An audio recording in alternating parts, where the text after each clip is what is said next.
Blog से YouTube channel जिसका नाम है उत्तर समिति वर्ड। इस समय हमारे साथ हैं द विजन कोचिंग के main head mister Manish sir. आइए जानते हैं उनके बारे में। सर सबसे पहले तो आपका बहुत बहुत स्वागत है, तो अपना इंट्रो दे दीजिए। बहुत बहुत धन्यवाद।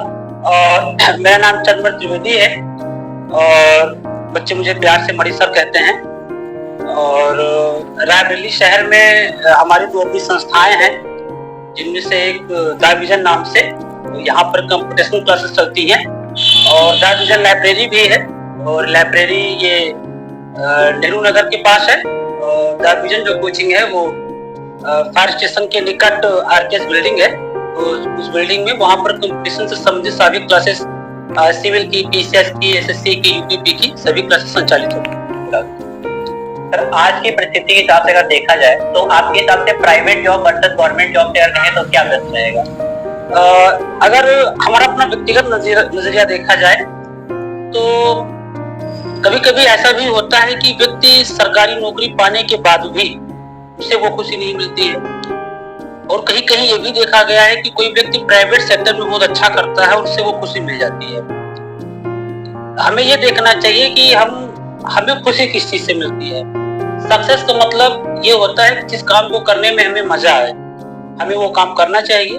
अगर प्राइवेट काम करने से हमें मजा आ रही है तो हमें वो काम करना चाहिए, और अगर सरकारी सर्विस करने में हमें मजा आ रही है तो वो काम करना चाहिए। मतलब जैसे प्राइवेट जॉब की बात अभी समय आई तो बहुत बच्चे ऐसे होते हैं जो कि अच्छी डिग्री करते हैं, बीटेक है, बीसीए है, एमबीए है, वो प्लेसमेंट छोड़ के गवर्नमेंट में चले जाते हैं। तो वो कहाँ तक का सही है, कहाँ तक का नहीं है? एक नजरिए से देखा जाए तो कहीं न कहीं सही भी है। कुछ बच्चे ऐसे भी होते हैं कि वो बीटेक या आईआईटी करने के बाद एक अच्छा पैकेज भी उनको मिलता है, और एक अच्छा पैकेज मिलने के बाद उनको ये लगता है कि पैसा सब कुछ नहीं है, तो वो देश के लिए, समाज के लिए कुछ करना चाहते हैं। और ऐसी दिशा में वो सिविल सर्विसेज से जुड़ते हैं और सिविल क्षेत्र में जुड़कर वो बेहतर से बेहतर करते हैं।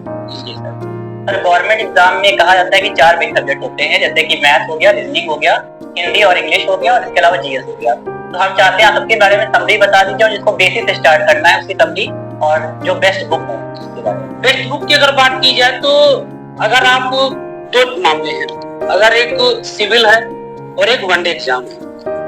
वनडे एग्जाम की अगर बात करें तो सबसे वहां पर चीजें बेसिक पूछी जाती हैं। और जैसे मान लीजिए कि वनडे एग्जाम में पूछा जाएगा कि रेलवे की शुरुआत कब हुई, तो वहां पर फैक्चुअल चीजें हमें कैच करनी होती हैं। और उसके लिए जीएस की अगर बात करें तो लूसेट एक बुक आती है, और लगभग यहाँ तक कहा जाता है कि लूसेट को कंपटीशन का वेद कहा जाता है।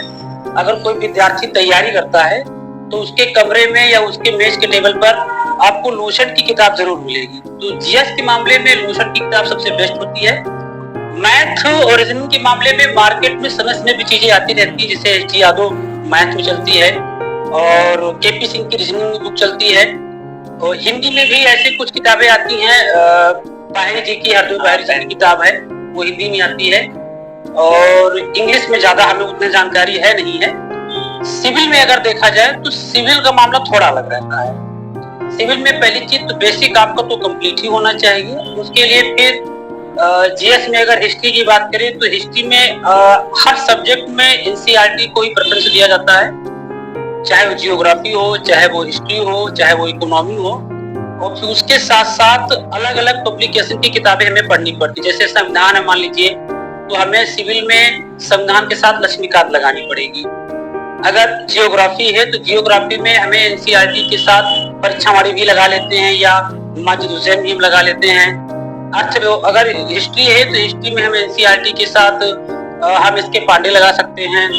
और इकोनॉमी है तो इकोनॉमी में हम रमेश सिंह के साथ हम परीक्षावाड़ी भी लगा सकते हैं। मतलब एक किताब ऐसी जहां से आपकी सारी चीजें क्लियर होंगी, और एक किताब ऐसी होगी जहां पर आप फैक्चुअल चीजें जो हैं वो भी कैच कर सकते हैं।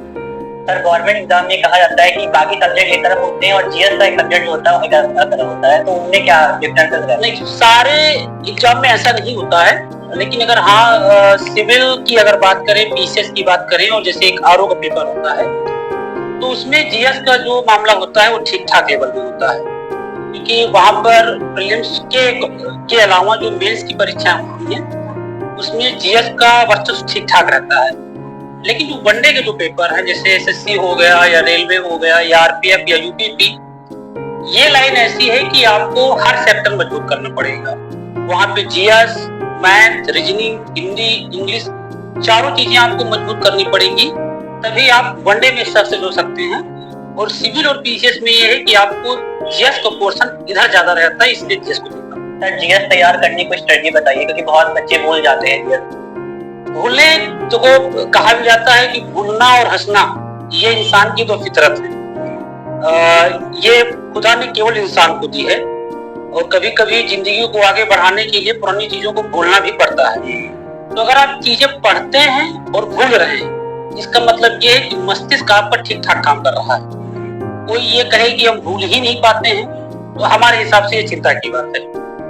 तो इसका एक तरीका ये होता है कि जैसे हिस्ट्री है मान लीजिए, और हिस्ट्री हमें पढ़नी है, हमें बंगाल विभाजन पढ़ना है मान लीजिए, तो हम उस टॉपिक को ना रट के कि बंगाल विभाजन का ऐलान कब हुआ, आंदोलन कब आया, कब लागू हुआ, उसे अगर हम स्टोरी बेस पर पढ़ लें और उसके बाद खुद को आईने के सामने खड़े होकर अगर हम 5 मिनट बोल दें कि हमने ये बंगाल विभाजन पढ़ा, हमने इसमें ये टॉपिक पढ़े, इसकी स्टोरी ये थी, और 5 मिनट अगर खुद आईने के सामने अगर व्यक्ति बोल दे, तो हमारे ख्याल से सारी चीजें अपने आप तैयार हो जाती हैं। बाकी भूलना वो सबके साथ होता है, वो हम लोगों के साथ भी होता है। करंट को कैसे मजबूत किया जाता है? करंट को मजबूत करने का सबसे बेहतरीन और अच्छा तरीका ये है कि आप पेपर पढ़िए। पेपर में जैसे दैनिक जागरण का जो राष्ट्रीय संस्करण आता है, उस पेपर को आप पढ़ें। और कुछ यूट्यूब पे भी कुछ ऐसे चैनल हैं जो द हिंदू को एनालिसिस कराते हैं, हम उसे देख सकते हैं। और एक मंथली मैगजीन पकड़ लीजिए। अगर आप वनडे की तैयारी कर रहे हैं तो एक मैगजीन क्रॉनिकल आती है, लगभग हमारे ख्याल से 25-30 रुपए की आती होगी, और उसको आप पकड़ लीजिए। और एक घटना सार की आती है, और घटना सार की जो करंट की मैगजीन है, ये 3-3 महीने पे आती है, उसको आप कैच कर लीजिए। और करंट में जो कुछ भी हो रहा है उससे आप जुड़ के रहिए, और फिर उसको आप सब्जेक्ट से जोड़िए। जैसे मान लीजिए कि प्रेजेंट टाइम में लोकसभा का चुनाव चल रहा था, प्रोटेम स्पीकर की नियुक्ति थी, लोकसभा के अध्यक्ष का चुनाव था। अब ये करंट में चर्चा का विषय था, इससे आप जुड़िए, यहीं से आप संविधान उठाइए, संविधान को कनेक्ट करिए, और फिर जब आप इस हिसाब से अगर आप करंट पढ़ेंगे तो आपके 2 चीजें तैयार होंगी, एक करंट भी तैयार होगा और उससे जुड़ा हुआ सब्जेक्ट।